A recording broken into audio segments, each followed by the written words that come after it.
I won't go live as in start. I'm gonna wait to share it first, and then now we ready. Because I usually edit it anyway. Okay, Joe. I usually edit it post. Go ahead, Jay. It's 8 to 8 Monday. Let's say 8 to 7 Monday through Friday. 8 to 7 Monday through Friday. Come on in, y'all. Welcome to the Afterthought Podcast live. We ain't live yet, but we on. We want y'all to come on in. And the weekends. Go ahead. And the weekends they vary. So just say weekends vary, but 8 to 7 during the week. And usually on weekends, anytime on weekends between 10 and 4. Okay, so I just want 10 a.m. to 4. Yeah. That's right, y'all. Lloyd's Carrot Cake. If you're just coming in the room right now, come on in. We live on Facebook, Twitter, YouTube Live, and Instagram.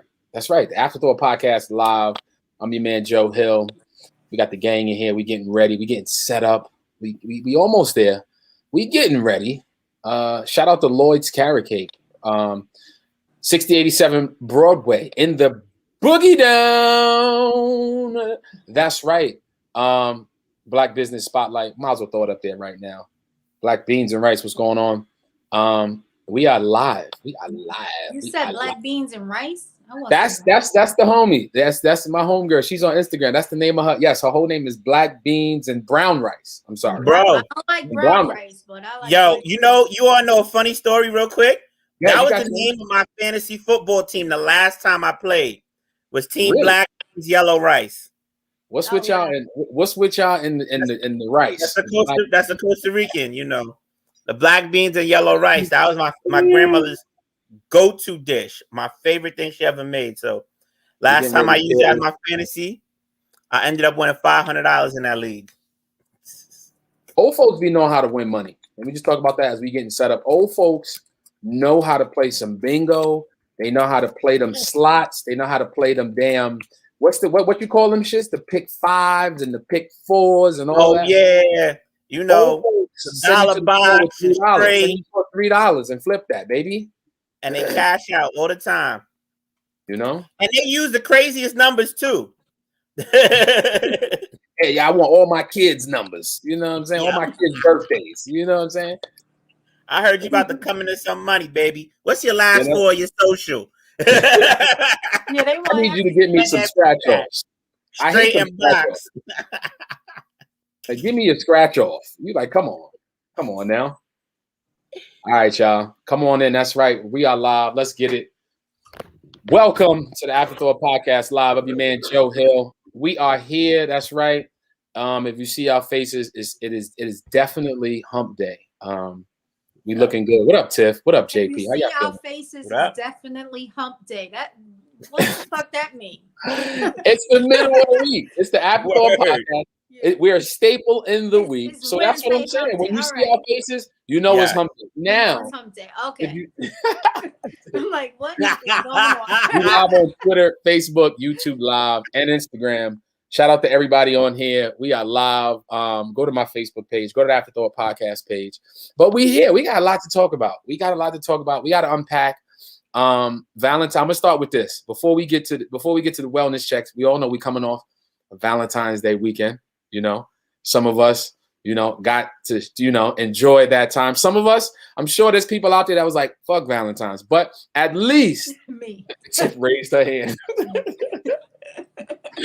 At least you got to enjoy some self-time. And I think that was key. But how are y'all? Let's start with Tiff and then we'll go to JP. What's good with y'all? I'm doing good. Mm-hmm. I don't really got much to say. I'm doing good. I'm home alone. I was gonna say, talk about what's going on. You're home alone. Talk about it. I'm pretty bored.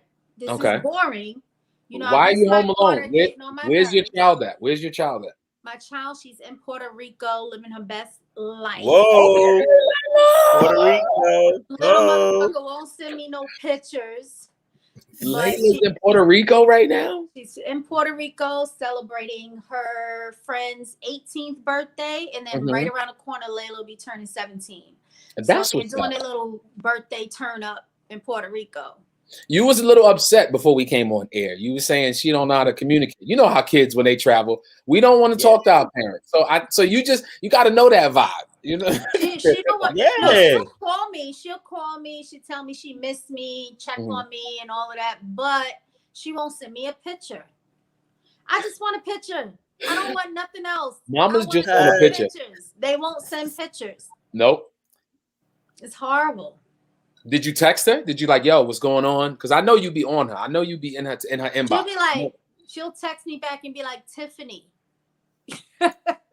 Tiffany. Chill. So my friend is on the job. She's like, your daughter's calling when your kids call you by your first full name, you know it's a problem. Like she's like, Tiffany. The one time I told her Tupac is her father, she was like, okay, Tiffany. Okay, Tiffany. Come on, Tiff. That's a stretch. All right, oh gosh. All right. So Jay, what's going on with you, Jay? How you feeling? Yo, I'm feeling good. I'm feeling great. That only goes to highlight the fact that we know Tupac ain't died in 96. Way after that. That was great, man. But nah, everything is everything, man. Hanging in there. Family's doing all right. What's up? Ready to get it cracking tonight, man. You know, we gonna get right into this because we know, we have our segments coming up. Ain't this some bullshit? Yeah, and the pro tip. Bullshit going on. But I'm just, it's I've been watching a lot of television. I've been in the house. I'm on the West Coast, so I have a little more time to scope the landscape of what's happening. And there's a lot of stuff on television that's been getting my attention. Particularly, I've been watching a lot of documentaries. I was saying this to Tiff, Jay. I don't know about y'all, but late night, like after hours, that 12 o'clock hour, that 1:30 hour, I love me some cold case files. I love to try to listen. I'm the type of dude that will sit there and really, once I watch the case, I feel like I could figure out what the fuck happened by the end of the 6-part series. I'm serious. I was watching the 6-part series. The 6-part, because you got to watch the whole thing. Once you committed to it, you can't just be like, I watch this shit tomorrow. I'm not that. I gotta. Yeah. Once you end, you end. Have you watched Your Honor? No. What's that? Oh, I'll tell you. It's good. Oh, I heard about it, but I haven't watched it. Yeah, I never heard of it. Your Honor is good. It's about this judge. Yeah. I can't get into it because then it'll give it away. But I was watching this thing called Athlete A. It was, they were, diving in behind the scenes about the U.S. gymnastics team and the how can I say, the abuse, the torture and all types of stuff, sexual abuse and inappropriate stuff that was going on.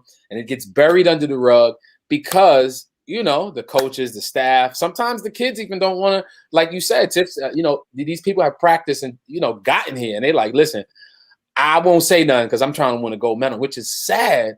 But it's some sick people out here, yo, like dead ass. And watching all these cold case files and shit, I'm like, I should have just been a detective. I mean, I know how many of the parents is telling the kids to shut the fuck up because they're living vicariously through their children? I don't like these sports moms, dance moms, soccer moms, pageant moms, crazy pageant moms, the Michael Jackson moms. You know what I mean? They're kind of crazy. Not all of them, but a lot of them. And go ahead, Jay. No, but to that point, I also think there's another side of it where a lot of the parents, those parents do get out of control. Trust me, Joe and I can tell you, coaching kids, we've all had a parent or two who you were like, if you just don't sit down and be quiet, order. Exactly. Just, please get away. That's a fact. But there's also a lot of children who get into these programs and into these places and spaces and know that they are the meal ticket for their parents. And the pressure is so high that if they were to mention the abuse, they know that it could ruin everything. So you have a lot of these kids and a lot of these, especially in that documentary, those young women in gymnastics who were coming from places who don't necessarily have the most amount of money. Like they're not from the most well-to-do places and spaces. Right. And they're like, okay, my parent has put so much pressure on me to excel, to achieve, to win, to do all of these things. And I have to suffer through all this abuse, but if I make it to the Olympics, we can get out. I can make all this money.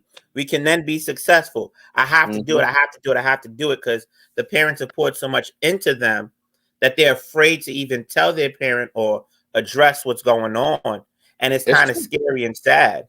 So they're in like at young ages having to make really adult decisions or feel as though they have the pressure of adults. Who's to say that the abuse started once they got to the Olympics? It just starts with these gym teachers at school and these dance classes, these coaches. Good point. A lot of that shit goes on because they have so much. You trust your kids with the coaches. Like a lot of parents drop your kids off to practice, and these things happen. Yep. That's supervision. Who's watching your kids? And me being a parent, you always think like, who's watching your kids? Who's gonna be around and dealing with them? But it's crazy, man. So another thing, I'm sure I want to know what y'all watching though. Give me something y'all watching. I always like to see what you name some, but what are you watching right now, Tiff, that you binging on? And then we go to Jay. Give me Your Honor, I was watching that. I gotta catch back up. I watched Dave Chappelle's Redemption Song. Okay. What else have I been watching? I don't know. I know y'all seen the Biggie documentary. Things on the Biggie documentary coming out on Netflix. March 5th. I saw that. What else did I watch? I started to watch Judas and the Black Messiah, but I started to watch it a couple of times, but I wasn't concentrating. So I have to watch it again. I tried that Denzel Washington movie. It was not interesting. I fell asleep. So I got to try it again. Jay, what about you? You know what I finally caught up on? And people are going to tell me I'm late, but I finally caught up on Snowfall.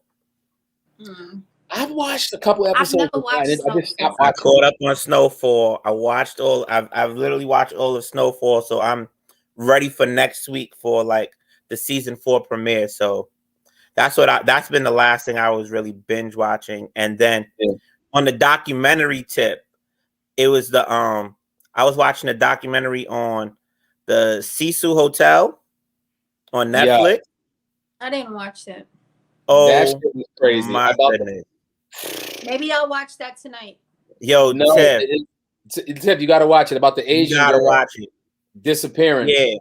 Disappearing on the elevator. Maybe I shouldn't watch that until my daughter gets back home safe. I'll watch. You know what? You know what? Yeah. Great idea. That's a great point. Yeah. I'ma just fucking wait. Because I'll be calling y'all like, what do you think? She ain't text me. She didn't send me a picture. I made Layla turn on her, share her location and everything. I be checking like, okay, you're right there. All the way. But you know what? I'll say this. I've known you for a while, couple of years. I know from knowing you that you have a relationship. Y'all have an open relationship, so which is dope. A lot of mothers and daughters don't have that or haven't had a chance to have it. So I just have to applaud you for having that relationship with her. And because she's a good kid. I've gotten to see her and meet her and from what you tell me. So it's like that relationship is important, especially when she gets older, Yeah. Thank you. That's that's the relationship me and my mother had. And I just know that when we all have a bunch of issues, daddy issues. I didn't have a father. Layla's father, who knows where he's at, what he's doing. Mine too. And, you just have to overcompensate for that because, you got to try to fill that void, even though you'll never really fill that void, but showing them love and having open communication and letting them know that their thoughts and what they have to say matters, and just loving them and treating them like a person and not like you're a child, you stay in a child's place, you're my property, I own you, you do what I say, you know what I mean? And you just treat them as a person. It just helps combat all of those other issues because you're reinforcing that, okay, I do feel loved. I was loved. You know what I mean? I was able to that's big. my mind. That helps out. Yeah. Shout out to everybody on the check-in. Corb Joe, what up, man? Chef, yo, do me a favor real quick. Go to my guy's Instagram, Corb the Chef Inc. right now. You probably seen it's Vote for Your Chef. I'm not sure what the link is, but go to my guys. He's a chef out of Harlem. He's had his own business during the pandemic. And if you go there and vote, show him some love. He's trying to get a grant. He's trying to get some spotlight, some exposure. Show that guy some love. What's his name? His name is on Instagram is Corb the Chef Inc. I'm gonna put it in the comments right now. Make sure y'all go tap in, show him some love, vote for that guy. Like I said, it's a local brother in Harlem. Could cook his ass off too. Like turned one of his apartments into a goddamn full-on kitchen. Like really putting in the work. Yes. Yo, like, I'm looking right now as we talking live. Yes. Listen. Oh my goodness. This brother right here. When I say he got the sauce, the sauce, I just put his Instagram on there. Go to it right now. Call up the Chef Inc. It's right now. That's him right now. That's right. Show that brother some love. Show that brother some love. We get off, I'm going to vote. But one thing I wanted to talk to y'all about, something I've been watching before we bring JJ in a little bit, because we got a funny comedian for you tonight. Actor, actress, writer. JJ Mattise out of Queens. Come make me laugh, JJ. Oh, she's gonna do her thing. She's gonna give hilarious. She's been on the road. I've worked with her for at least 5 years. So I'm excited to have her. But man, what I want to talk to y'all about, have y'all seen Malcolm and Marie? Y'all seen this shit? Yeah. You made that face, Tiff. You made that face like did you get a chance to process it? Because it was a very toxic energy watching that shit. Like I'm gonna be honest. But we've all either been in a toxic relationship or we know somebody that's been in a toxic relationship. So watching that shit, either way, I would have the popcorn in front of me like, yo, this shit. Yo, I laughed, I cried, I said, what the fuck? A lot of times. That must be How'd y'all feel about it? I'm gonna go to JP first, and I'm gonna tell you, yes, all those things that you said are very true about that movie. The one thing that I found fascinating, though, and I would have to give them a lot of credit for, is the ability to perform so many monologues. Right. Like the way the movie's set up, it's literally monologue after monologue after monologue after monologue. And even in their interactions, it's a monologue amongst each other. It's not a lot of conversation. And to perform that and to deliver that, like, I don't know if a lot of people who are into acting understand how, like people appreciate the arts, but if you ask a lot of like real actors, and I have a lot of friends of mine who I grew up with from middle school, who then went to LaGuardia, who've been in TV shows, movies, your favorite different series, like they will tell you that is not an easy thing to do. Hell no. And the two of them, especially Zendaya, like I didn't expect her to have those kind of acting chops. You know, with John David, it's like, all right, I get it. It's genetic. It's been passed down. His pops is Denzel. Like Denzel, like, you know, you would kind of expect like Michael Jordan's kid to be able to shoot a jumper.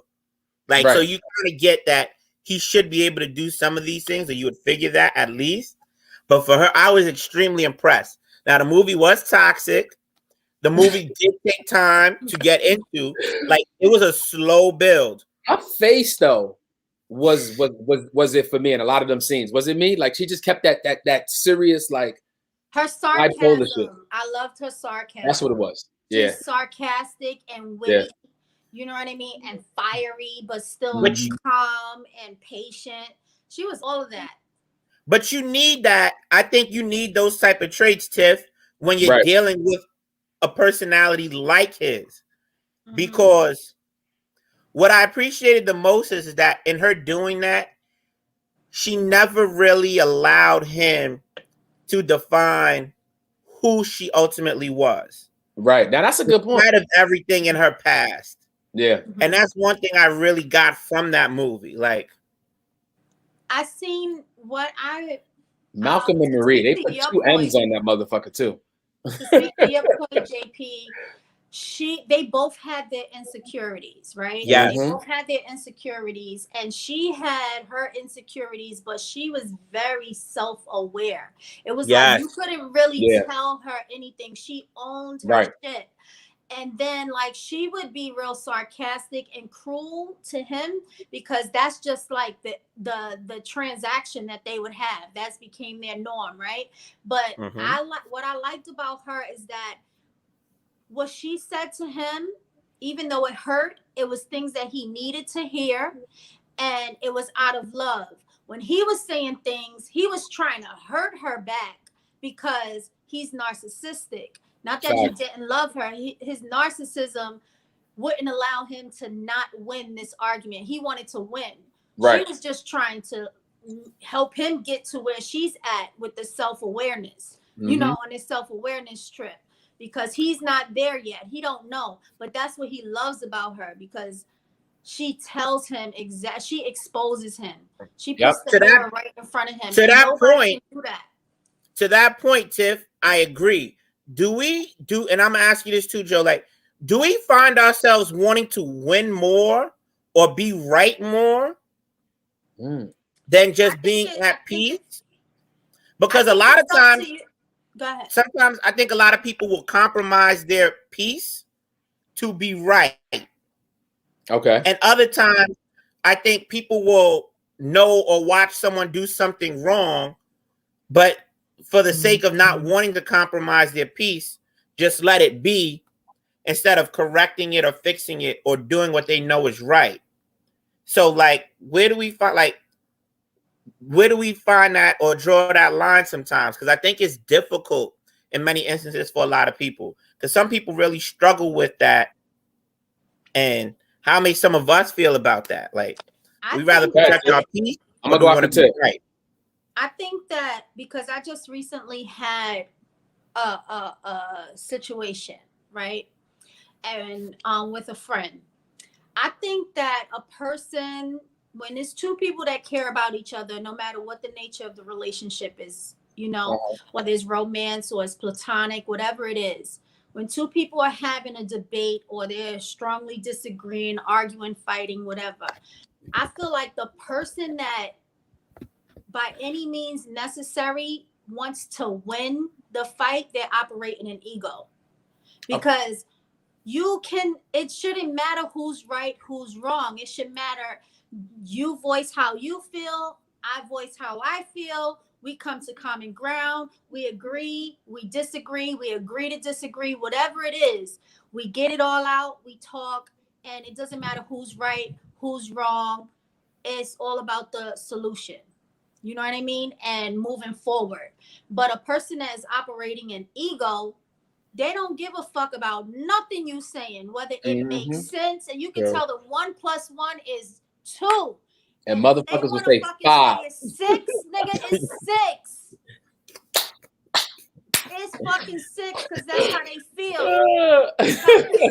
So, you know what I mean? So, person that wants to win and be right for the sake of the argument, and they will just risk it all just to be right, they're operating an ego, and you can't even argue with somebody like that. To that point, I think, to chime on that, it's also there's an accountability factor in that.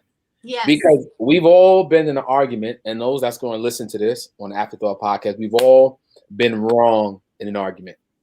And what happens when you're wrong in an argument, that's a small little white space of window for you to say, you know what, you right. You right, my bad. And I think when we're younger, ego, like you said, the ego's involved, you trying to be right. And it's like, nah, fuck out of here. You know what I'm saying? You get louder, you know, because I think at the end of the day, you think louder is going to get you to the resolution of the goddamn argument. You know what I'm saying? Means 6. Exactly. Yo, louder means 6. People think louder always means right. That's another thing too. We got to get out. Like, people got to stop thinking that louder means I'm right. Like, but let me say this. I think I'll be 37. I know I don't look like I'll be 37 in July. Shout out to everybody on the check-in. I think it takes time for you to realize that, yeah, as you grow and you mature, it's easier to be more accountable. You know, I think when you're younger, the ego is there. You know what I'm saying? And you're like, fuck out of here. I don't think that age has anything to do with it. I was about to say that too, Tiff. Because I know a lot of old folk who will be wrong and strong. Yeah, wrong and strong. Yeah. Now that's like, different. Wrong and strong, and I'm like, are you kidding me? Like you can't even do nothing about that. It's to the point where like they so far gone. They're so far gone. You can't even waste your time or your energy. Exactly. You got to be like, you know what? Pause. I'm putting you on pause, mute, delete, whatever. You got. That's usually an aunt, a grandmother, or somebody, that elderly person that's usually like, you know what? I can't do this shit right now. Yeah, I can't do this shit. No, I can't. Because I can either go back, I'll go back and forth. We can argue all day. Because if I'm right, nigga, I'm right. When I'm wrong, I'll shut up. But then at some point, I just have to be like, you know what? I can't do this anymore because I will go on like a marathon. All right. We can go back and forth because as soon as you say some stupid shit, I'm the type of person that wants to show you the stupid shit you just said. I'm with you, Tiff. Wait. Well, now hold on. That energy is big. I'm gonna tell you what's worse. You could be toxic, right? And you can, because we, you know, those that's just checking in on the check-in, we were talking about the Malcolm and Marie Netflix original movie with Denzel Washington's son and Zendaya, and we were talking about being toxic in ways. But if you mix being toxic and petty together, let me tell you something. Yeah, that shit will been both, right? What you said? We all been both. BOS. Yo, both. I have a hard time. I have a hard time with being very petty. Like it takes a very because petty. That's energy. Okay, we almost ready for her. Go ahead, Jay. That's energy. That's energy. I can't give myself to that point. If I do it, it's only to then have to shit on you. Like I don't pull petty at all because it's like it's pointless. I only do it when it's like, okay, I've been trying to tell you, you ain't want to listen. Now I gotta prove a point, and now I gotta hurt your feelings and make an example out of you. And I never ever want to have to take it to that point. And grandstand on that ass. That's what I gotta do. Grandstand on that ass. Now exactly. And I hate doing that. I hate to do that. I do too. But I love when I do it because it's necessary. No, Tip, you're right. You get that feeling inside. It's like it bubbles. Yeah, I'm making this bubbling inside of you because they taking you there. They take you there. When people take you there, and then when you get it out, oh my goodness, Tip, that is so true. But people don't realize that they're taking you there. This is the one. They don't realize they taking you there. Wait, hold on. Is it like I got time today? Energy? Yes. I got a few minutes today. Let's go. I got a few minutes today. Okay. And I bought lunch. But you know, right? And I bought lunch. Because you know what I've learned, right? What I've learned is that, like Joe said, it's all about accountability. So it has nothing to do with age because my daughter is 17 and she takes accountability. She's been taking accountability since she was fucking 4. Okay. You'd be like, Layla, why did you throw a temper tantrum? Because I'm not having a good day today. That's like, she just takes accountability. You know what I mean? So it's it don't have anything to do with age. It's about maturity and perception. You know what I'm saying? And you can't expect honesty from everybody. As much as it sounds so great, just be honest, You can't really expect honesty from everybody all the time. Why? Because you have to first be honest with yourself before you can be honest with somebody. So I can't hold you accountable for not being honest if you haven't accepted it yourself yet for yourself. So how you gonna give me something you didn't give yourself? So I'll have that leeway with a person because I'll understand that. But at some point, you have to take accountability for what's right on the fucking table. If you can't take accountability for what's right on the table, then I can't trust you because you are just fucking out of your mind. You hear that, fellas? You hear that, fellas?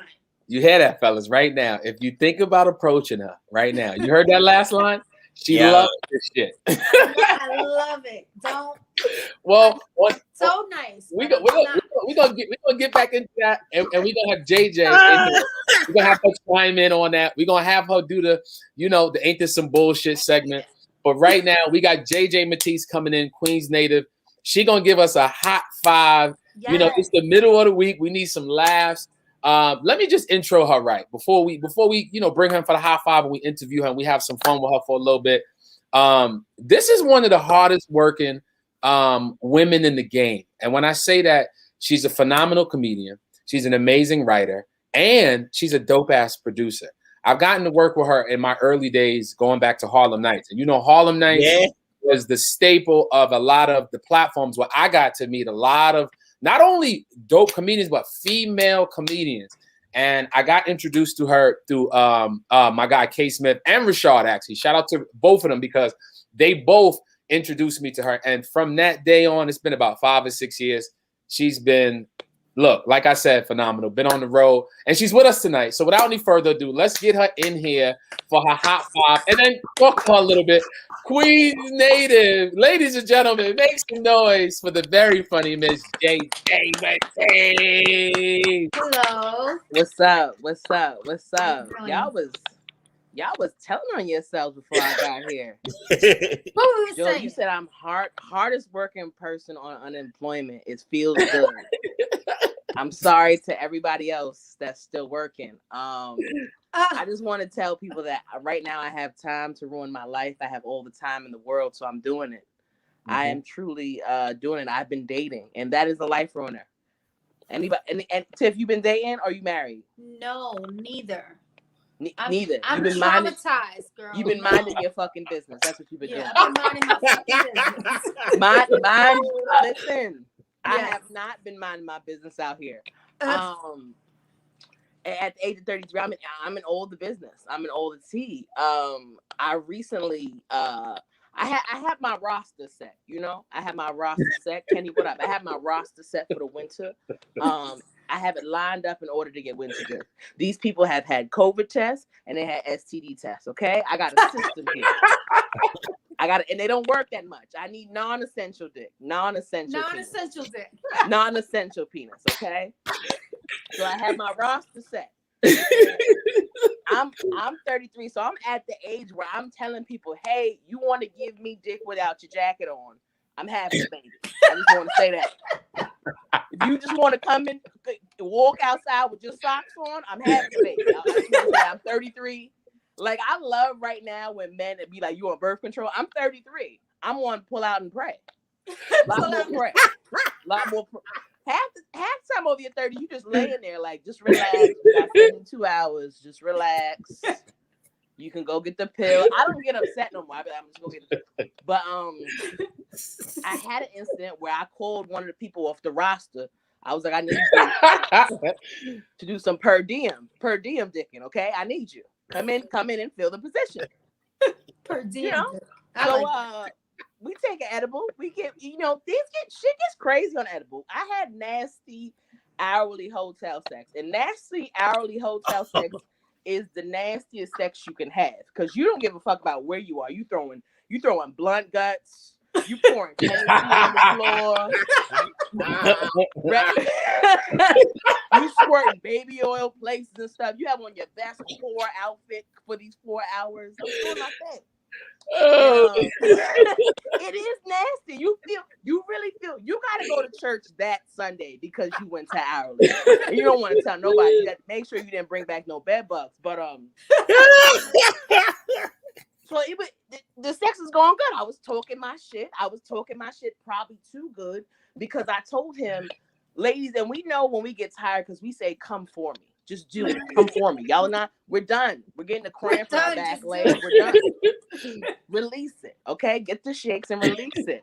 And I think he thought I meant come in me because we know we're in trouble when he rolls out of you and just is like, and you be like, wait, what happened? They didn't do that shit like, where you want me to come? Where you want me to come? Like, where you want me to come? Like, not over here. Not over here. Don't come over here with that shit. Okay? I'm over there.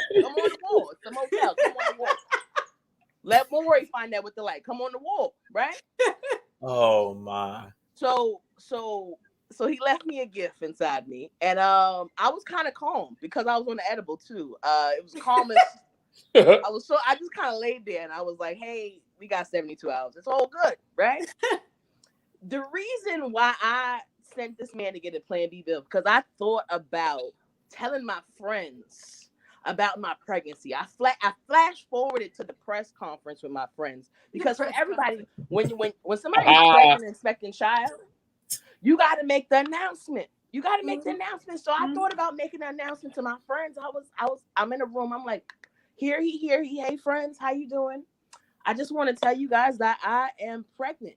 And one of my friends is gonna be like, by who? And I'm like, by Billy. And she's gonna be like, baby dick Billy. And I'm like, don't talk about him like that. I love him now. Okay. Don't talk about my man.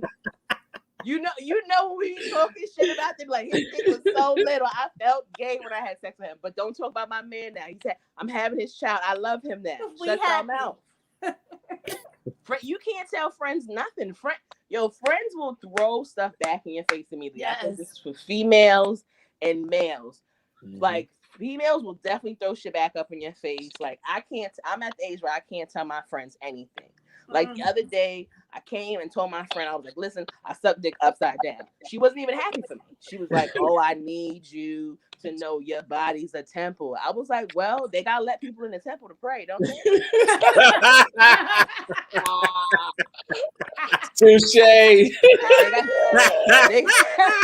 They gotta let somebody gotta get on their knees in the temple and send the shout outs up. Okay, I'm just saying.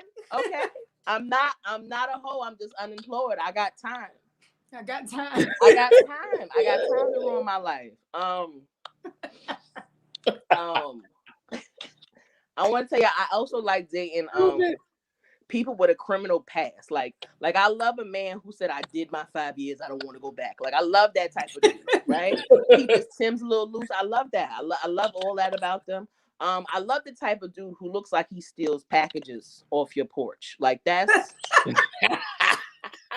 the sexy that's the sexy ass man for. Like he looked right in your camera doorbell and run. Like that's the type of soldier I need. That's the type of soldier I need in my life. But my favorite criminal, I want to make sure he's also skinny and malnourished. I love me a skinny malnourished man.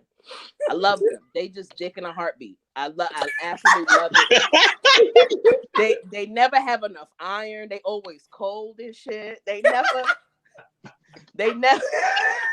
I don't know why they iron always low. Like, why your iron? Everybody under 100 pounds iron is low. Put your iron pills on.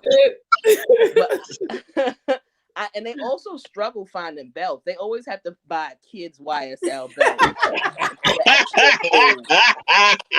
Put an extra hole in that bitch. Just to, like, I'm dripping. I'd be like, you are dripping.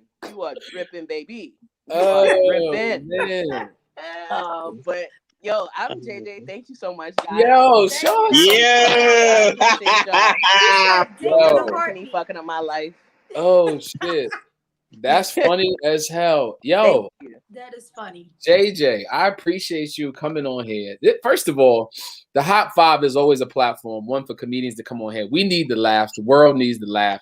So I appreciate you. Make sure y'all follow her. You know she gonna be on here all night. We're gonna kick it. So let's dive right into it. I've known you for too long, right, in so many ways, in terms of like comedy, through different friends, but I've never got to ask you this.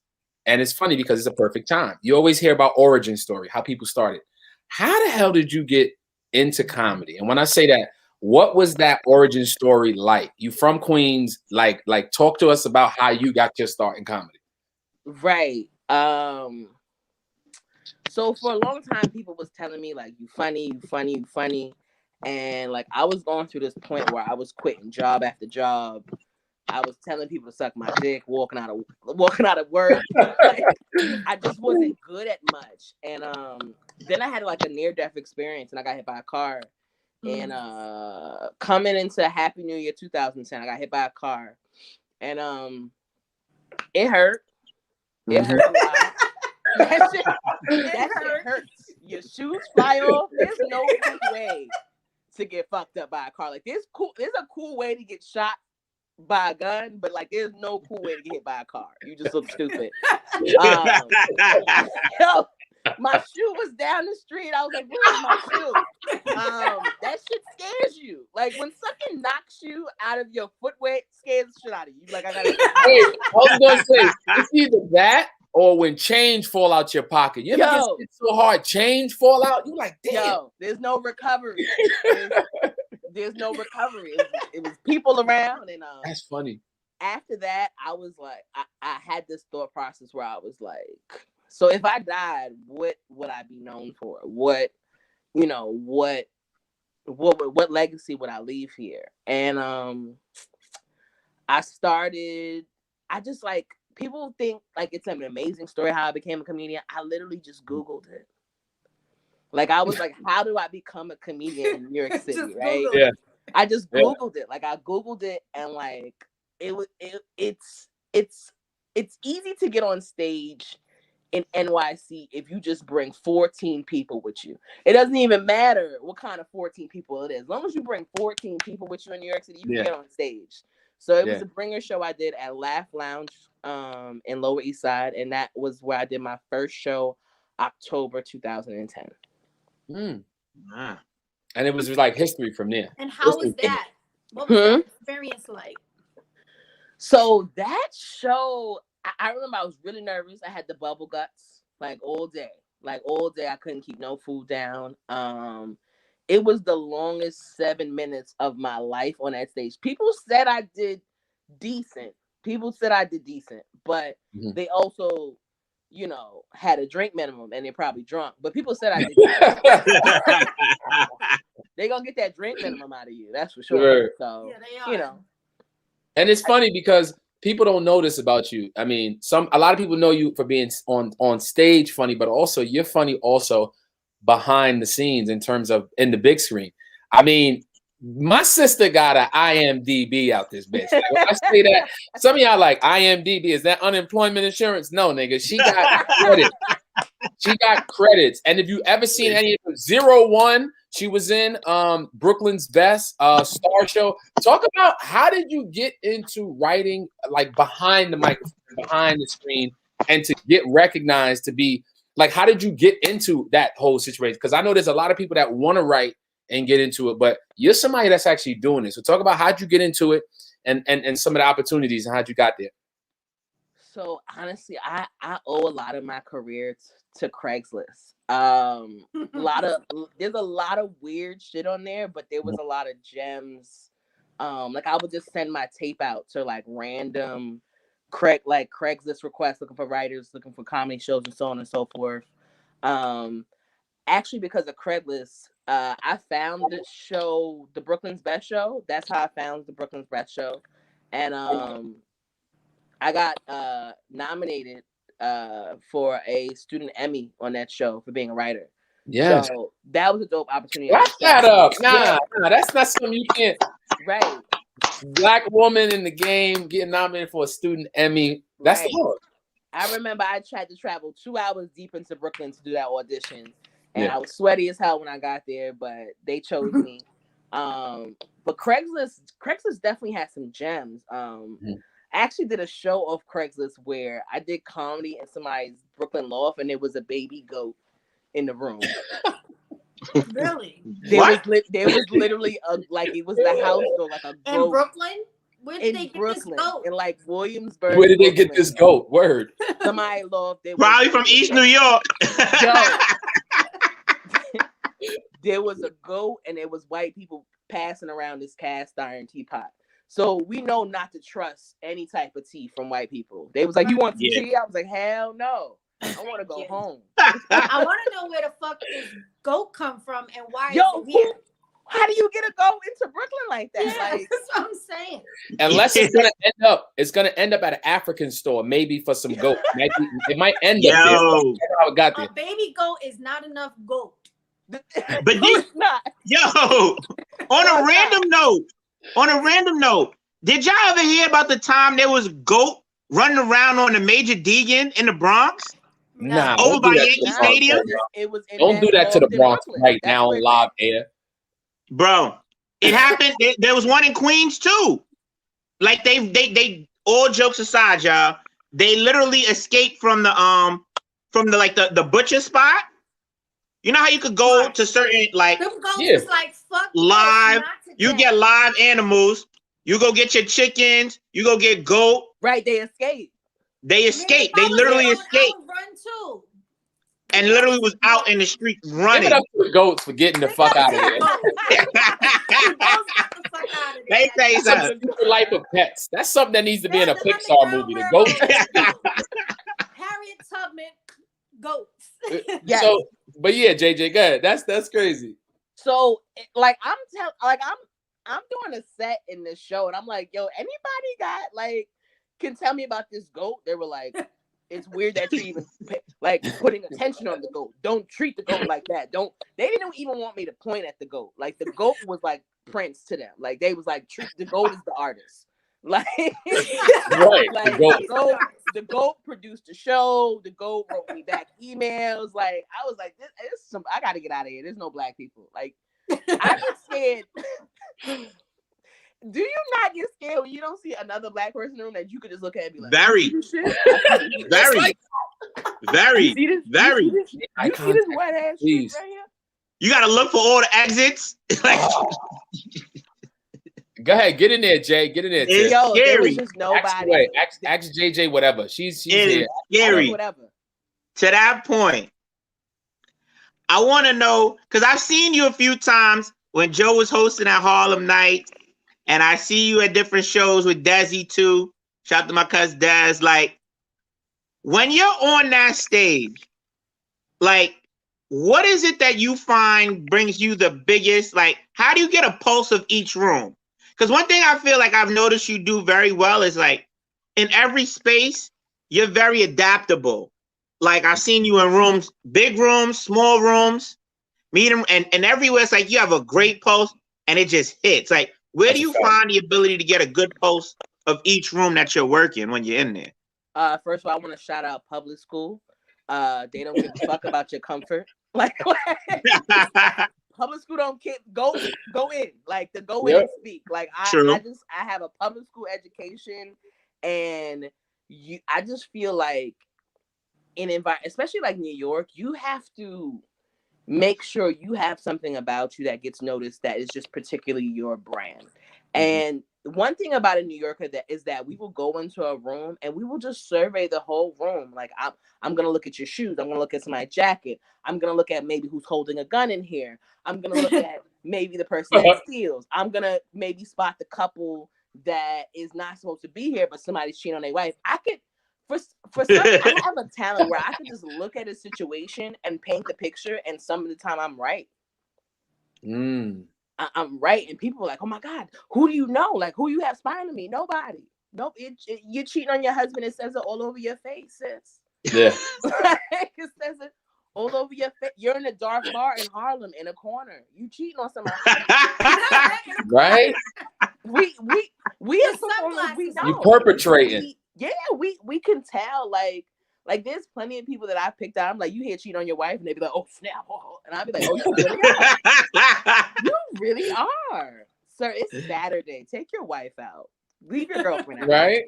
So it's just all about being born and raised in New York and just having that ability to look around the room and be like, I like to play who has the gun. Like, honestly, you ever sat on the train and be like, who's the murderer? Like me, that's me in a room. Like I really sit there and study everybody, you know? Like he got on a boss jacket. They ain't so like 20 years. He's definitely going through some shit right now. Right. Like, or he has on a Carl Kanai varsity jacket. He just got out. And a pair of Marcus Jabot jeans. You like, you know what, this nigga, like this nigga here. They gave him the outfit he went in there with and came back. So. Yeah. I definitely want to ask you this too, being a female in comedy, and it's going to definitely shift the conversation. Do you find it, and this is just general in your whole career, how do you feel the woman, the female comedian gets? How can I say that? How can I word that correct? How can I switch that? What's your take on the state of women in comedy right now? Who? I finessed that. Y'all saw what I did there. What's your take, JJ? I feel like, and people may debate me on this, I feel like personally, there's just a lot of support right now. Mm-hmm. There's more teamwork now, because I feel like because of the pandemic, it has put a lot of performers on the same platform with people we might have never done a show with. But now, since the pickings are kind of slim with shows, it puts you, in a room with people that you probably would have never met or never seen or never worked with. So I definitely feel like the female comedy community is more about teamwork. I've been invited to more writing sessions. I've just, people have been asking me questions about like mentoring them and so on and so forth. So I think a lot more of us are looking to elevate ourselves right now. And I'm really proud of just the female entertainers community, period, because we're really, like, we've all been saying for a long time, like, it's better if we do it together. But I think actually we're doing it now and really getting together and really trying to create a safe space for performers, but also just female performers. Because a lot of the times, the most important thing is that we don't feel safe out here. And that, unfortunately, is the conversation I have a lot. Like, how do I remain safe in this industry that is very male dominated? Because, a lot of women get taken advantage of. That's a fact. I mean, with the calls and everything, with the silence. I mean, and I hear stories a lot. I've heard stories, especially in like, New York in general. I've heard so many stories of the creeps, and outside of that, just women not getting opportunity. Male dominated shows. I'm big on, I will get into a whole argument, be like, yo, for real, why you got all these dudes on the show and you don't got one female? Right. And I've got into it with plenty of producers. I've got into it with people I know that I work with. Like, yo, we just can't do that to the game. Especially when most of the audience is female. So who do we relate to? You know what I mean? As an audience, spectator, we need someone to relate to. Yeah, the guys are funny and everything, but we need a woman on that stage to speak a woman's perspective so we can relate. Go ahead, you have no idea how many times I've been exiting the show and the women are just like, thank you. And I'm just like, for what? For speaking up for us, period. Or like a show I just did recently, like somebody, so like the whole show me in a flyer and was like, I don't know her. And his girlfriend was like, oh, you will? I bet you she's fire. And I will go on a lineup full of men and I will be just as good as some of them. I've seen it firsthand. Me too.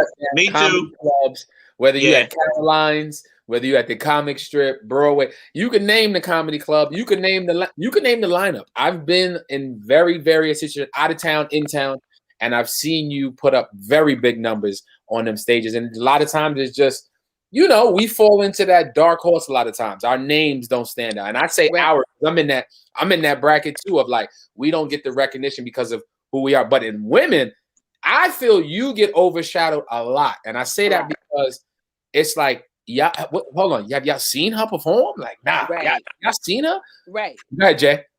Right. Or they won't call me a headliner. They'll just be like, oh, are you fine? We're going to blast. Right. Headliner coin. You heard about me already. You're aware of what I can do, but you don't want to pay me what I'm worth. And that's the problem here. It's just, I think that's with any job at this point with women. It's just there's the wage gap, or people come up to me and whisper like, women are funny. Like, I'm surprised I found you funny. Like, you don't have to whisper, speak loudly.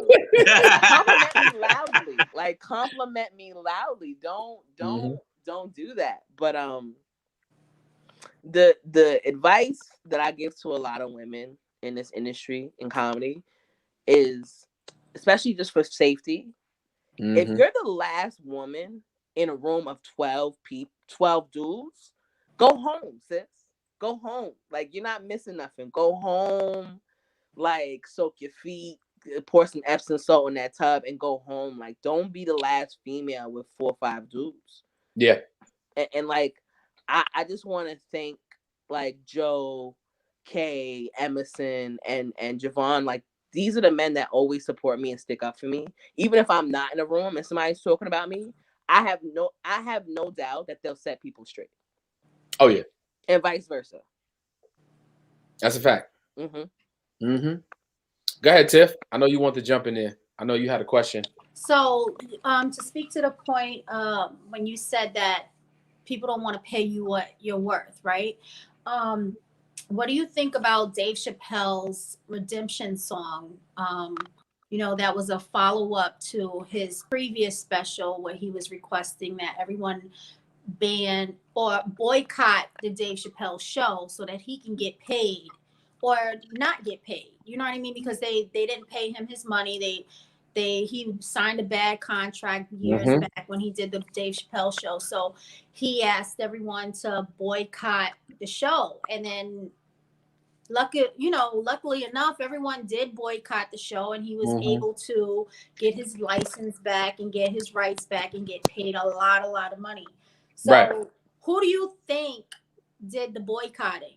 Do you think it was us, or do you think it was other people? Do you think it was like meaning us as Black people? Yes. For the culture. I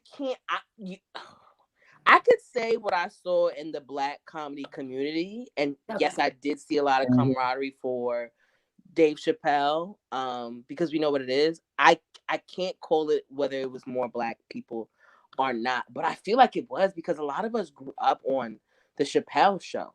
Like that was definitely a moment where you and your family sat down in front of that TV and you went to school the next day and you was like, did you see the Chappelle show? I can't see that's a fact us not supporting Chappelle, because he took Black comedy to he took it to just international comedy, because people just they just try to categorize us all the time, like, oh, Black people like comedy like this. I think just Dave Chappelle on a worldwide scale just made everybody aware of just our issues, and people all the time are stealing our shit and not giving us the credit. So for sure, I do think it was Black people that supported Dave Chappelle. Definitely. Okay. As a content creator, because you do more than just sling jokes on stage. As a content creator, what do you find yourself taking the most pride in that a lot of people, or what is it that you're working on that a lot of people may or may not know that you're working on, or what it is that you're doing, or what outside of just being on that stage as a content creator do you take a lot of pride in doing, and what are you looking forward to the people, like the public, to see from you? I'm very serious about my originality. I'm super serious about that. Joe has seen a lot of performances from me. I think I barely repeat. Not that I don't have some of the same material, but I really speak true to, a lot of comedians will be performing the same thing for 20 years, but I have to speak to what I feel that week. If there was a current event, I want to talk about it. I truly want to be vulnerable for the people who are watching me on stage, because I'm talking about shit that half these people wouldn't even dare to talk about or be too scared to talk about. I'm gonna bring it up. So also, as I try to be very, people would say that at the same time I could talk about controversial things, but I really try hard not to offend people, or I don't really discuss politics. I will say that. I'm very good at dodging politics or breaking it down to layman's terms that people can understand. Because with my comedy, what I do well is that I bring people together instead of segregating them. I just want to know, how could anyone get offended with comedy? It's not a comedian's problem if you get offended. To me, this is where you go to a comedy show, you're here to laugh, relate, let go, get some you there for the vibe. Word. You know what I mean? Laugh at yourself, stop taking yourself so seriously. Let someone else say the shit you can't say, and just let it go. How dare you come into a comedy show or watch something funny on TV and get offended? To me, that's a you problem. Because everybody else know what they came here for. That's like going to a strip club getting mad because she's shaking her ass. Like, why is she not here shaking all that ass? Exactly. That's what you came in here for. Right. You know?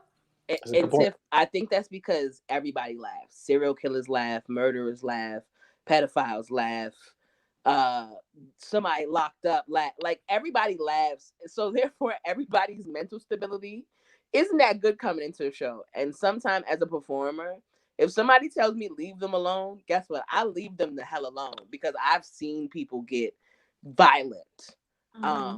What up, Kenny? Think that you're talking directly to them.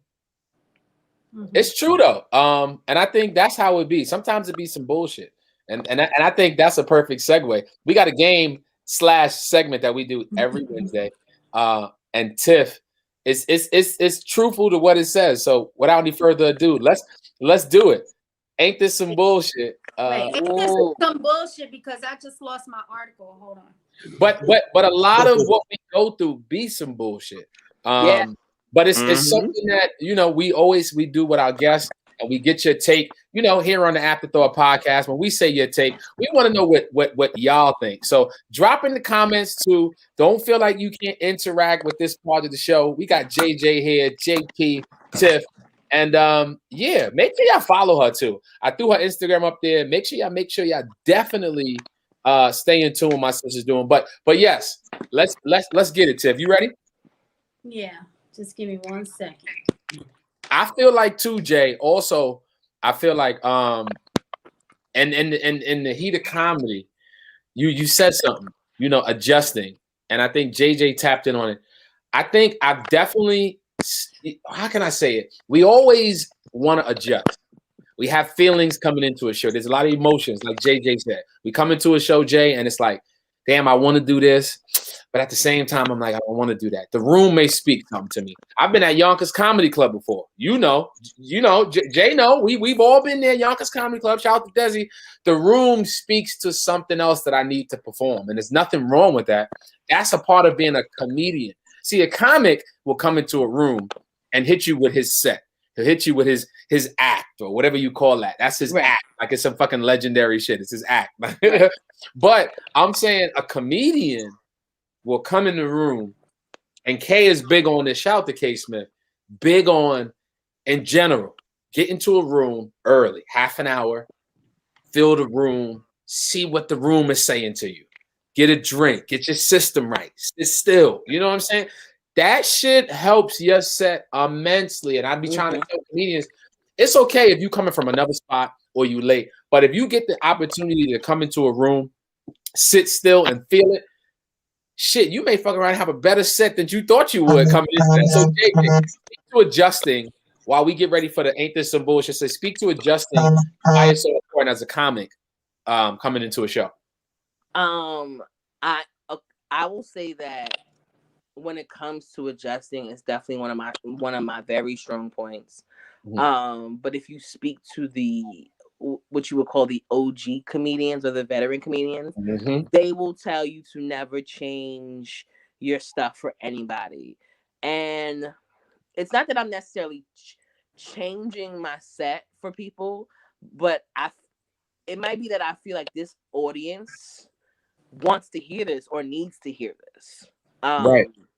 And they can definitely give me I can learn something from my audience also by discussing certain topics with them that I might have not learned from Harlem Nights. Right. Because Harlem Nights is a whole nother beast. Like, if you're not saying something, they don't want to hear it because they hit you with this shit. So what you doing tonight? Because this motherfucker ain't doing shit up on stage right now. You hear the whole conversation. They will talk over you. But that's like, I didn't mean to cut you up, but JJ's right. It will help you grow up on stage. That's the word I'm saying. What I might do in Harlem Nights, I might not do downtown because it's not the same real vibe. shit. Like Harlem Nights, you gotta be saying something. Because if you're saying nothing, they're gonna be like, heard you. Bullshit. We ordering wings. We ordering shots over here. 12 people gonna walk in this door and we gonna drown. I've seen people just get drowned out. And like Joe gotta just be like, come on down. Just come down. Yeah. Just come down off the stage. Yeah. I heard somebody even froze up there. Like Ooh. That's horrible. Somebody broke. Listen, So I've seen people in general on a Harlem Night stage freeze and can't remember the word. Like the energy is too high. That just the moment, maybe too many drinks before. But JJ is right. Joe turned that shit into the Apollo bar. Yes. Yo, yes. That is oh my goodness, JJ. That is the perfect metaphor to describe it. Yes, that is the perfect analogy, metaphor, whatever way you want to describe. That is it right there, JJ. Yeah. That's exactly what he did. You ready, Tip? It was real. It was real. I know people who were like, "Oh, I'm on TV, I'm great," and went in Harlem Nights, and somebody paid them no mind. Don't care that you on MTV. Don't care that you in a movie. Hey, I don't care. I'm gonna set this up for Tip before, because this was some bullshit. This brother, I ain't gonna say his name. This is a perfect moment for some bullshit. He hit me up. Yo, listen, I'm gonna come do your spot. I said, cool. He showed up with a blazer on and a t-shirt. I knew already some bullshit was about to go down. A blazer and a t-shirt. Okay. We put the tripod on the bar. He had the iPhone set the fuck up. When I tell you, I'm sitting there looking at Case, I'm looking at the squad like this nigga about to kill the way he coming in with the tripod. We get up there on a Wednesday with the tripod, a minute and 30 seconds in. He looking over at me talking about, yo, Joe, what's up with the crowd? I'm like, nigga, what's up with your jokes, nigga? Yeah. And this is a true story. This motherfucker packed up like Kool and the Gang on the Titanic so fast, boy. Listen, it will eat you up. Those rooms like that, if you're not prepared. Oh, man. But that's some bullshit. That's a perfect segment to switch over to Tiff. With Ain't That Some Bullshit with JJ. Let's see. I want to hear JJ because I know she's gonna say some shit. Go ahead, Tip. So earlier this week, Boosie Badass seemingly makes an appearance on Vlad TV anytime he has something to say, and it's almost always controversial. So this time, the Baton Rouge rapper sounded off about Lori Harvey dating history, and he said, "I think we need to stop giving women the power with situations like this." The rapper began, "Girls keep saying it's goals, but it's not goals. We got to start giving the bachelors, the men who are running through all the beautiful women like this, the credit. Who's not housing her, running through her. The last time I went to Diddy's house, him and Boo, I don't know what that is, was together." Basically, he's saying that we need to stop giving these women all the credit for dating around and big up people like Future and all the male whores.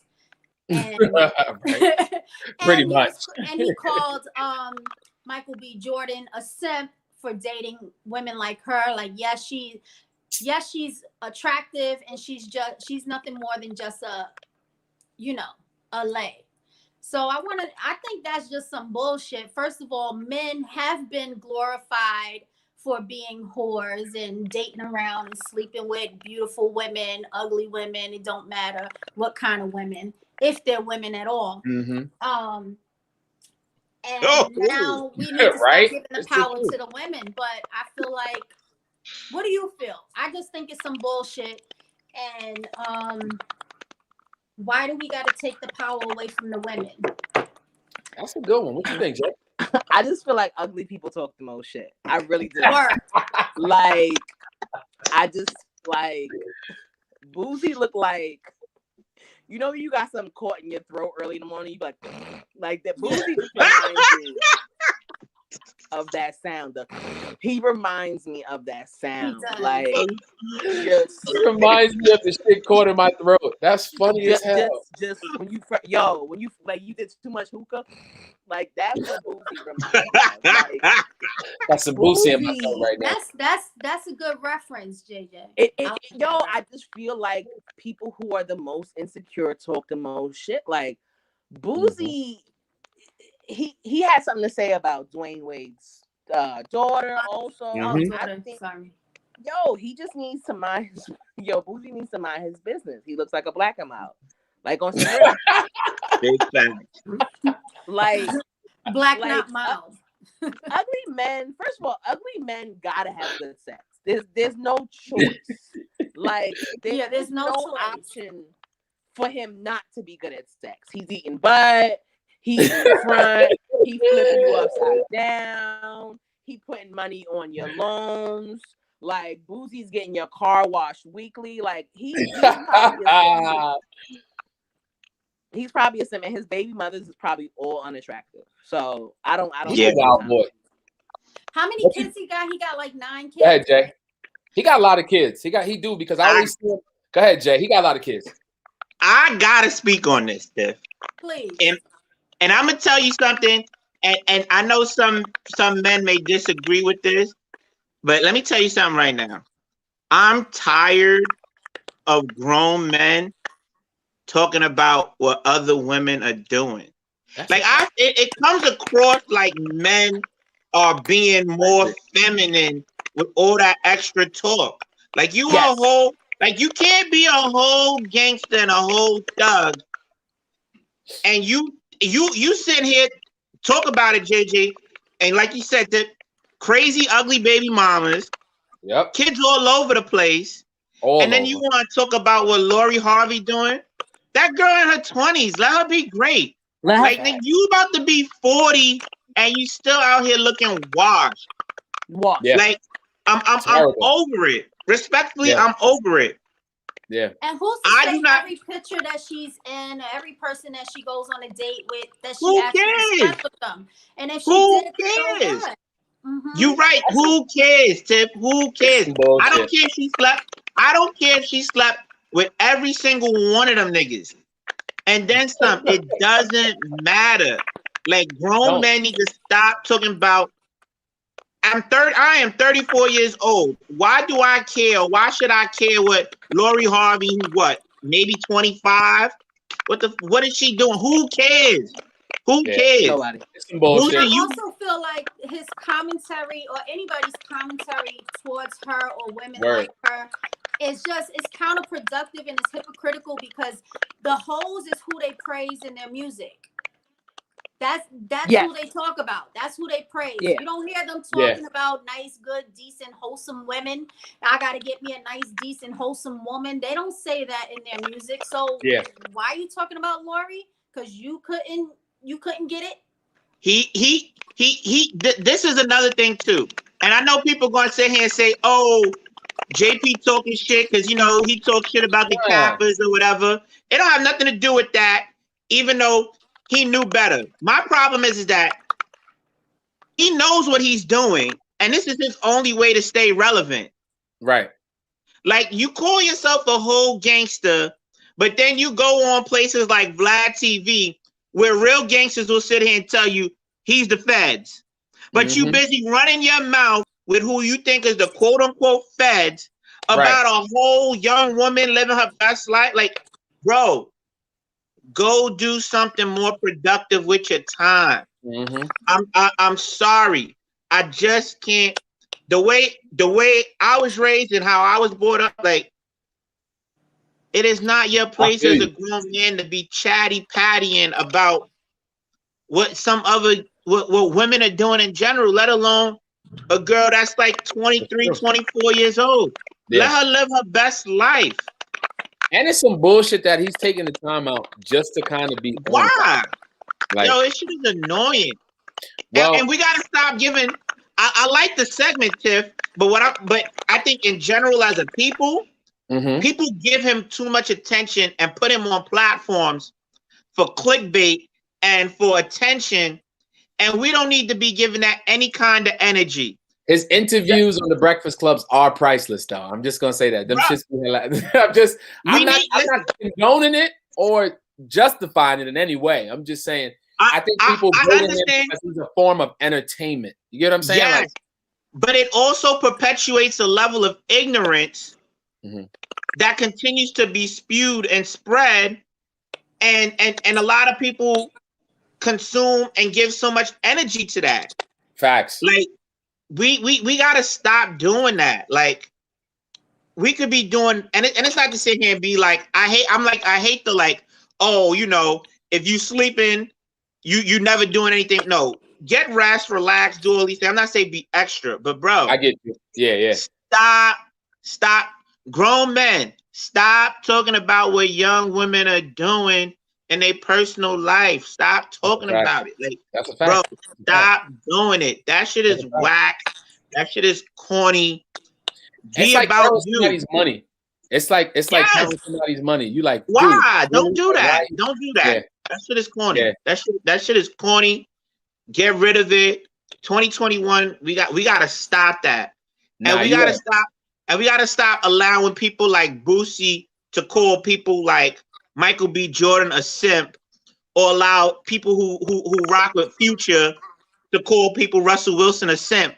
Bro, these guys is making how much more money? That's what a simp is. That's what I want.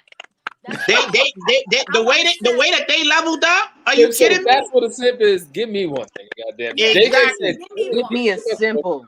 We can listen. Together. I got it. We got to get JJ out of here. I just want to say, first of all, sis, I appreciate you coming on here, taking the time out. We've had you for a while, talking about what you do and what you bring to the culture. I'm excited because we in Atlanta, March 20th. We in Atlanta. Say it again. The 27th, Uptown Comedy Corner, March 26th through the 27th. We 4 shows. My sis is down here about to light. I'm telling you, when I tell you this, I know this. She's about to body, and I'm looking into the future. But besides that, JJ, talk to the people. What you got coming up? What can we look forward to in 2021? What you got working on? What you got coming up? 2021. I'm starring in a series and co-writing a series called The Break Room. It's from the producer Zoe. She also came out with another YouTube joint that's real popular now. I also got that. I also got a new show that I just became a writer on.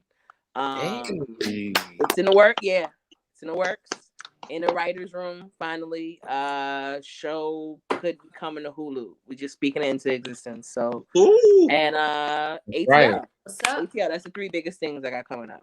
Yeah. Yo, Joe. Before we let JJ go, we gotta ask her. We gotta ask her. Go ahead. JJ, you get to pick 5 comedians to do your dream show with.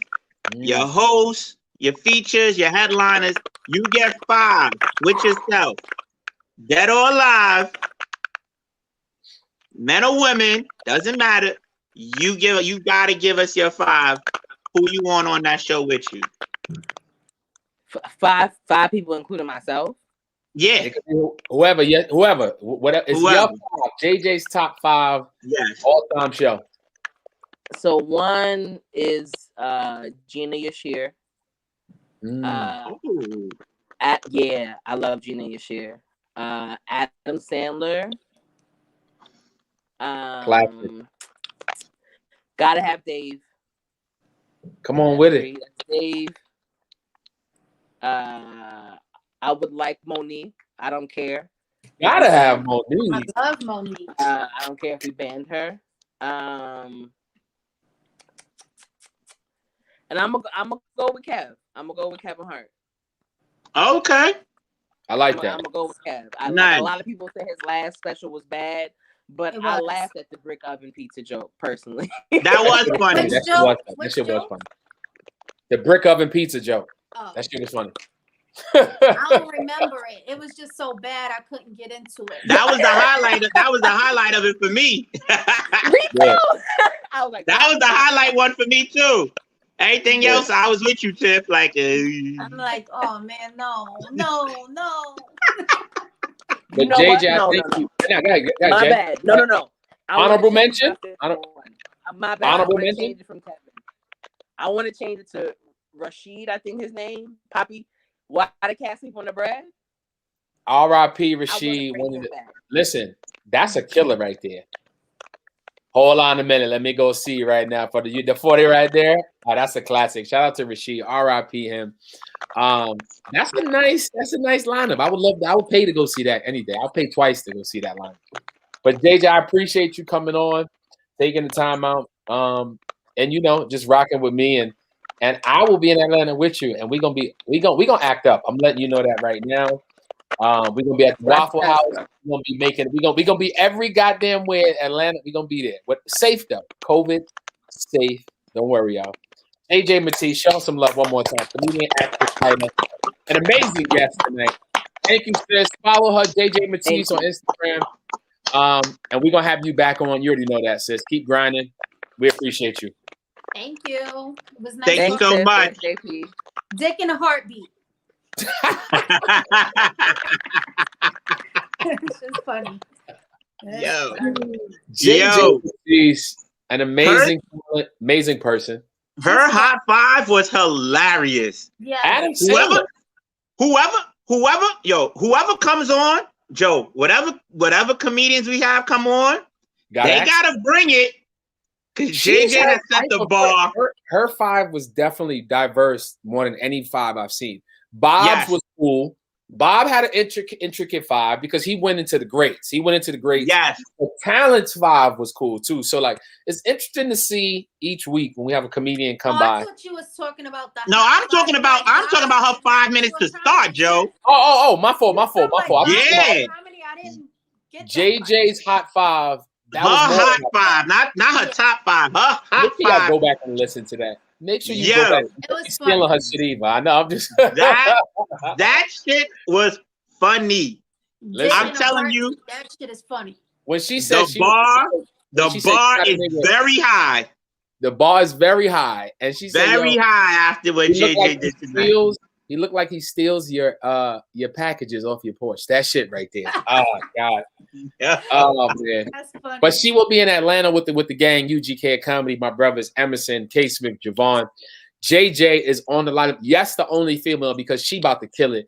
She gonna kill every show. We got Rashawn Reese, we got K Dub, myself, and we got my brother Gray performing also. Some of his That's right, because Atlanta is a part of the music part, so you got to have some music performances. So shout out to Gray, just added to the mix, March 26th to the 27th. But Jay, It's time for the pro tip. Yo, you know what today is, y'all? Let's talk about. I think Michael Jordan's birthday. That's one of them. Yes, but I don't know if that's one. Yes, Joe, it's like brunch. We on the same page without even discussing it. That's where I was going with this. Go ahead. So, as Joe said, the perfect segue without even segueing. Today is the birthday of the GOAT, the legendary Michael Jeffrey Jordan. The GOAT. And one quote that Mike always said that I think was like it's so important and it rings true to whatever it is you do in life. And we'll talk about it more, is that this is what Mike said. The minute you get away from fundamentals, whether it's proper technique, work ethic, mental preparation, the bottom can fall out of your game, your schoolwork, your job, whatever you're doing. Say that one more time. Mm-hmm. The minute you get away from fundamentals, whether it's proper technique, work ethic, or mental preparation, the bottom can fall out of your game, schoolwork, job, whatever it is you're doing. I think that's very crystal clear. You know, it's Mike's birthday, it's Black History Month. The attention to detail is always so important. And I'm always someone who's big on saying that. Attention to detail, attention to detail. I say that when I'm coaching my kids all the time. I say that to myself at work. I say that to family members, to friends. We say that to each other. Joe says that a lot too. Joe and JJ, it was fascinating when y'all were talking about it, and I was thinking about the pro tip, how y'all were like, how you got to pay attention to the little things when you're in the room, how you got to have a post, like those little things that you do all the time, over and over and over. Mm-hmm. That's what makes you great. That's what prepares you. When you stop doing that, it can all disappear. The moment we stop sitting here, you know, we keep reading our press clippings, or the moment we keep thinking, oh, okay, I ain't got to do this anymore. Boom. That's when it drops. When you get complacent and you settle, and you know, Kobe said something very similar, and he said something on one of his. He's had many interviews, but he said, if I am consistently working out multiple times in a day, when I mean working out, if I get up, I got a morning shift, a middle afternoon, I got an early evening, and I got 4 complete sets or 1 in late night. Over time, I'm gonna surpass the regular dude working out once a day. I'm gonna be creating separation between myself and you because I'm just putting in more work. So I think consistency is key, and I think I live by that every day. Some people call me crazy, but I mean, I don't sleep because I'm gonna be honest, I got plenty of time to sleep when I'm not here. And I really mean that. Don't get me wrong. I get my rest, but sometimes I can't help but stay awake and create sometimes. It's just something that happens. I can't explain it. I'll be up at 2 a.m. figuring out how to be better at what I'm doing, or how can I put this event in the best position, or how can I get another opportunity. So that consistency is who I am. That's just who Joe Hill is. Like, that consistency drives me every day. I'm not even going front. So that shit hit home when you said that shit about MJ. But I wasn't a big George fan. You know why? Because we're Knicks fans. That's right. That's right. That's right. Tips like I don't do this sports shit. But Jordan, how crazy is it to see Jordan's logo on every uniform in the NBA? I need some. Wow. Exactly. Let that sit for a second. Wow. But he is the GOAT. He's one of the many GOATs. LeBron James will be the next GOAT. Tom Brady is a GOAT right now. He's a living GOAT. He's freaking just won another Super Bowl. Shout out to there's some GOATs running around the Bronx right now. And it was some GOATs. Yes. And Brooklyn. Yo. Oh my goodness. Oh, on a much lighter note, go ahead. Before we finish everything up, because I love when we just be chopping it up. Did y'all see Tory Lane's haircut? Yeah, that's not a haircut. Or situation or fiasco? Tory Lane's got the wig implants, and I think that shit is like Tory Lane's got a drop top fade. He need a fill-in. You know how chicks get nail fill-ins? He needs a I'm trying to figure out how you go from right now. How Tory Lanez went from being bald to having the egg in the nest with the basket shit right here in the front. Like I could land a family. Yo, Joe, you can hide the Easter eggs in his drink. Meg Thee Stallion is stressing him out. She definitely is, but you know he's a character. Tory is always a character. He's a character that tries to get in front of you. He's like, you gotta see me. Like, dude, he makes great music, but he's just be doing too much. But he does. I think too much. But you know what it is though too, and I hate to say it because you know Joe and I are 6'2" plus, like we're tall dudes. Like, is it something, Tiff? Do you? I want your opinion on this. Like, have you come across men who, when they are much shorter, no offense to our shorter guys or shorter, like fuck these short they have a certain like little man complex about them where it's like they feel like they gotta overcompensate sometimes. Tip like 4'9". But I'm short. No, because he just seems like he has that. Like it's weird. Like he just are something else. They're obnoxious. They are. They got that tall nigga energy. Yeah. But it's a little man complex too sometimes. It's like they gotta prove like, yo, I could do anything. Like I fight anyone, I go hard for anyone. Like it's like you remember the movie I'm Gonna Get You Sucker? Of course. You remember the midgets in the pool and the juke joint, the two midgets, and he was like, yo, for real, man, I don't give a damn, I'll fight you right now. And it was the midget. Yes. Like, I don't give a damn how small I am. Hilarious. Oh, could you imagine if you was a man, a short man, and everybody just treated you like a joke? Like, no, you would have a complex too. I don't have that. I don't know. We don't know that life. I know what that's like. We don't know that life. Like I couldn't even be wearing boots a lot because they want to, you know. I'm 6'2".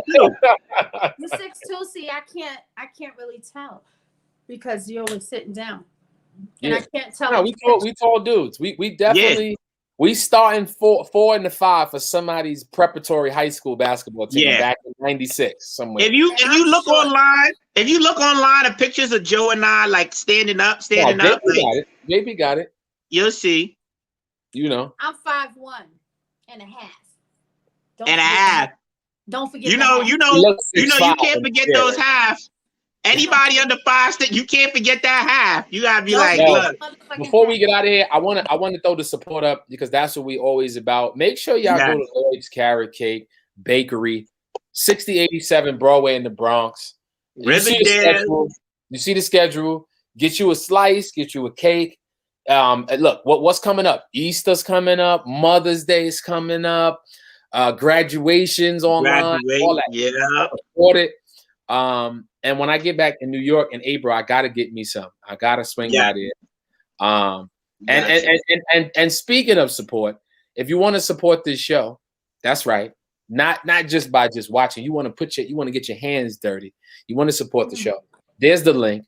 anchorfm.com/the Afterthought Podcast /support. You could give a monetary donation. No, we don't have Cash App. No, we don't do the PayPal. We want the money to go right to this podcast. And we get there. We raising some funds, you know. The more people that listen equals cents, equals coins, equals dollars. So please, we ain't spending it. We're letting it rack up, and we're gonna do something with it for podcast to get us to that next. But support. You can drop a monthly donation. There's the information. This was another dope episode, y'all. This was dope. Yeah. Shout out to JJ for coming on here. It was funny. It was. Like I said, IMDb. When I say that, my sister's writing out here. She's on shows. She's credited. And I think that's what you want to do long term. You want to put yourself in them writing rooms. Soon, I could see her being on Saturday Night Live. Dead ass. I could see her being there. So support our people now. Don't wait. Look her up. Follow her. And yeah, that was that. I'm going to go off into the Bay Area breeze right now, you know. Oh, tell us about your Valentine's Day. My Valentine's Day was amazing. And we're going to end the show. We're going to end the show on this note. Let me tell you how it went. It started off with an elegant day. An elegant day and some beautiful motherfucking weather in the Bay. Being outside. You know it's good when you have dessert. Wait, hold on. When you have dessert at 3:00 in the afternoon. That's how you know you're living the good life. Where you make that stop, and you know. But we went to this spot. You know, the Bay Area. A lot of places is closed. It's called Alomar, Oakland. If you're ever in Oakland, it's called Alomar. They had this Valentine's Day special where they give you a Dungeness crab with a whole lobster with the potatoes. With the fixins, and they throw the dessert in.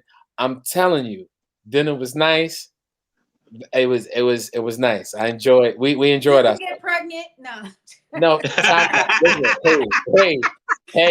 Hey. Listen. You ahead of time right now. I see. Listen, all right, Denzel. But I will say I had a great time. But what did you do? Since we got to see what did you do, Tip? What was your Valentine's Day? You home dolo? Did you run a bath? When was Valentine's Day? Don't act. It was just don't Sunday. Do that. This happened. It was Sunday. JP, when was it? I know. I'm trying to think. Every day is a fucking Monday in my life. Everything's a Monday. What did you do? You had a lot of time. I didn't do anything. I put Layla on the bus on Saturday, and I didn't do anything. I was cleaning around the house and. I started doing my she soaks. That's what I did. Talk about that, because that's self-love I'm talking about. Come on, talk about it. I didn't have a sample. I just packaged everything and shipped things out today. Yes. But ladies, you can, and gentlemen, you can go over to my page and you'll see I started she soaks. So she soaks are bath soaks, basically made with all natural organic products, herbs, dry flowers. I saw it. Sea salts, all of that. Yeah. So I have 2 right now. One is a coconut milk bath. It's with lavender and hibiscus. It's really, really good to exfoliate your skin and leave you radiant. And that is I call that, it's the radiance for me. So it radiates for me. The radiance for me. It's $20 for a soak, and you get about 6 to 7 baths out of that. And it's really good. It's all that's a bang for your buck. Definitely worth it, ladies and fellas too. Yeah, fellas. I taking had a tea bath. Fellas buy some for their lady friends and their wives. You sleep great that night. You sleep great. That's tea bath. You will sleep really, really good. And then I have another one. It's rose based. It's rose and eucalyptus oil based, and you got a variety of dry you need a website. Herbs. You need a website, and we need to get this popping. My website is coming soon. I Okay. my web designer this weekend, so it's coming soon. Everything. So that weekend we can drop that link. We could drop the link, and we could get some orders, and we can get your shit popping too. Yes, loungewear is coming soon for the ladies. Hoodies will be in Friday. So yeah, we working. I love it. I appreciate y'all. Jay, you already know what it is, man. I appreciate everybody tuning in. Make sure y'all follow us on Instagram, the Afterthought Podcast. This episode will be up tomorrow. You can watch it back on Facebook here. It'll be up on YouTube Live. And if you're on Twitter, share that. Love yourself, love others, be well. Until next Wednesday, y'all. Yes. Peace. Peace.